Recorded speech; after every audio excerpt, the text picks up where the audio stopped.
आज का दिन भारत चीन संबंधों के लिहाज से बाहर से देखने पर सामान्य लग सकता है, लेकिन भीतर ही भीतर यह वही दिन है जो आने वाले वर्षों की दिशा तय करता है। क्योंकि आज न तो कोई गोली चली, न कोई बड़ा सैन्य टकराव हुआ और न ही कोई आपात घोषणा सामने आई। फिर भी सीमा पर हालात पूरी तरह शांत कहे जाएं। ऐसा नहीं है।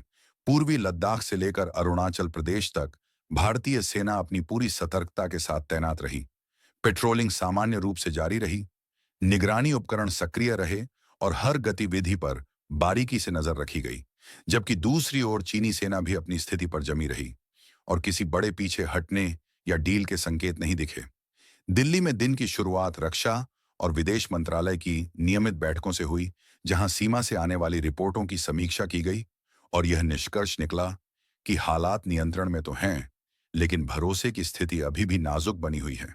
सरकार की ओर से कोई आक्रामक बयान नहीं दिया गया, क्योंकि भारत इस समय शब्दों से ज्यादा स्थिरता और रणनीति पर भरोसा कर रहा है। वहीं बीजिंग ने भी सार्वजनिक रूप से यही कहा कि वह सीमा पर शांति और संवाद चाहता है।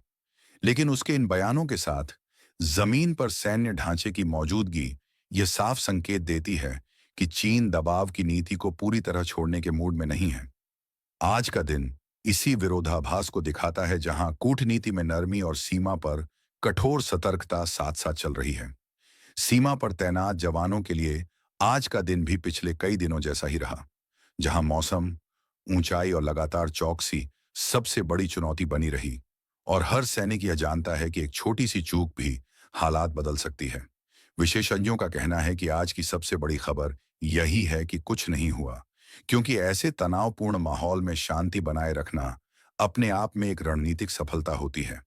आर्थिक मोर्चे पर भी आज कोई बड़ा बदलाव नहीं दिखा और भारत चीन व्यापार सामान्य रूप से चलता रहा, जिससे यह साफ होता है कि दोनों देश फिलहाल सीमा विवाद को आर्थिक रिश्तों से अलग रखने की कोशिश कर रहे हैं। हालांकि लंबे समय में भारत अपनी निर्भरता कम करने की रणनीति पर काम कर रहा है।